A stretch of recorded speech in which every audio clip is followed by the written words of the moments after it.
തൃശൂർ പമ്പിൽ തീപിടുത്തം. KSRTCക്ക് ബസ് സ്റ്റാൻഡിന് സമീപത്തെ പെട്രോൾ പമ്പിലാണ് തീപിടുത്തമുണ്ടായത്. ശ്രീകുമാരൻ വിശദാംശങ്ങളുമായി ചേരുന്നു. ശ്രീകുമാരൻ, നേരത്തെ വാതക ചോർച്ച നിയന്ത്രിക്കാനുള്ള ഊർജിതമായ ശ്രമങ്ങളിലായിരുന്നു ഫയർഫോഴ്സും പോലീസ് ഉദ്യോഗസ്ഥരുമൊക്കെ. എന്താണ് പുതിയ സ്ഥിതി? എന്തൊക്കെയാണ് വിശദാംശങ്ങൾ?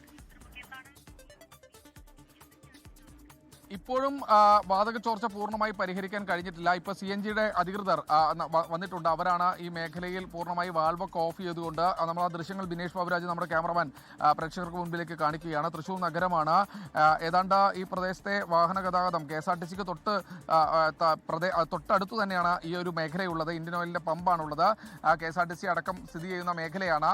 ആ പ്രദേശത്താണ് ഈ ഒരു വാതക ചോർച്ച ഉണ്ടായിരിക്കുന്നത്. എന്തായാലും ഉദ്യോഗസ്ഥർ ഈ മേഖലയിലേക്ക് എത്തിക്കഴിഞ്ഞു. അവർ പോലീസുമായി അല്ലെങ്കിൽ ഫയർഫോഴ്സ് ഉദ്യോഗസ്ഥരുമായി സംസാരിക്കുകയാണ്. അവരുടെ പ്രതികരണം കൂടി നമുക്ക് ഈ ഒരു ഘട്ടത്തിൽ ലഭ്യമാക്കേണ്ടതുണ്ട്.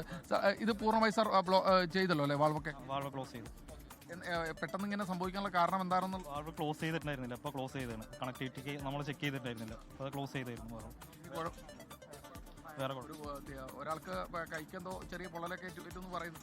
ഇല്ല അങ്ങനൊന്നുമില്ല, പ്രശ്നങ്ങളൊന്നുമില്ല എന്നാണ് പറയുന്നത്. പക്ഷേ അത് പൂർണ്ണമായി അതിൻ്റെ ജീവനക്കാരെല്ലാവരും ഈ മേഖലയിലേക്ക് പെട്ടെന്ന് തന്നെ ഫയർഫോഴ്സിൻ്റെ ഒരു സമയോചിതമായ ഇടപെടൽ നമ്മൾ പറയാതിരിക്കുക വയ്യ. അവർ ഒരു 3 യൂണിറ്റ് ഈ മേഖലയിലേക്ക് എത്തി. സ്പെഷ്യൽ ബ്രാഞ്ചിൻ്റെ ഉദ്യോഗസ്ഥർ ഈ മേഖലയിലേക്ക് എത്തി. പ്രധാനപ്പെട്ട കാരണം നാളെ പ്രധാനമന്ത്രി നരേന്ദ്രമോദി ഈ മേഖലയിലേക്ക് എത്തുകയാണെന്ന് മനസ്സിലാക്കുന്നത്. തൊട്ടപ്പുറത്ത് വീണ്ടും മറ്റൊരു പ്രശ്നം കൂടി ഈ ഒരു ഘട്ടത്തിലുണ്ട്.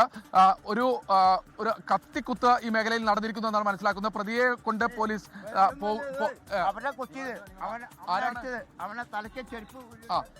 അങ്ങനെ ഒരു പ്രശ്നം കൂടി ഈ മേഖലയിൽ നടക്കുന്നുണ്ട് എന്നാണ് മനസ്സിലാക്കുന്നത്.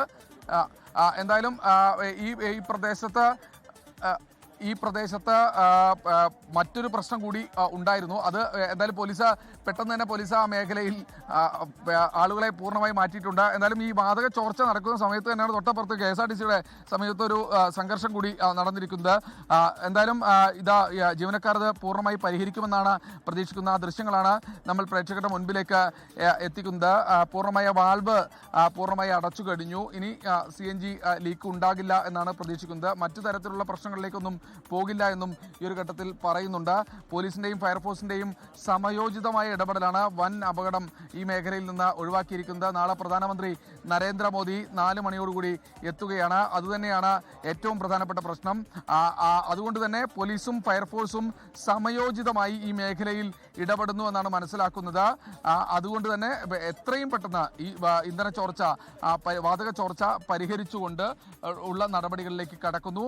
എന്തായാലും ഇപ്പോൾ താൽക്കാലികമായി പ്രശ്നങ്ങൾ അവസാനിച്ചിട്ടുണ്ട്.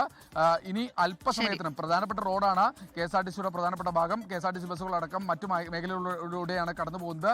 ആ മേഖലയാണ് പൂർണ്ണമായി അടച്ചുവെച്ച പോലീസ് ഏതാണ്ട് 1 മണിക്കൂർ 1.5 മണിക്കൂർ നേരമായി ഇപ്പോൾ അടച്ചു വച്ചിരിക്കുന്നത്. അല്പസമയത്തിനകം തന്നെ അത് തുറന്നു കൊടുക്കാൻ കഴിയുമെന്ന പ്രതീക്ഷയാണ്. പ്രശ്നം താൽക്കാലികമായി പരിഹരിച്ചിരിക്കുന്നു.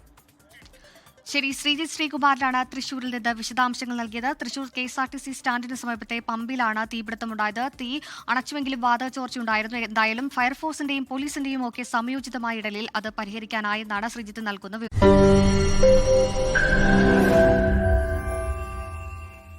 ലോകത്തെവിടെയായാലും ഏത് സമയത്തും 24 വാർത്തകളും ഓഗ്മെന്റഡ് റിയാലിറ്റി പാക്കേജുകളും എക്സ്പ്ലെയിനറുകളും വിശദമായി കാണാൻ ഞങ്ങളുടെ YouTube ചാനൽ നിങ്ങൾക്ക് സബ്സ്ക്രൈബ് ചെയ്യാം.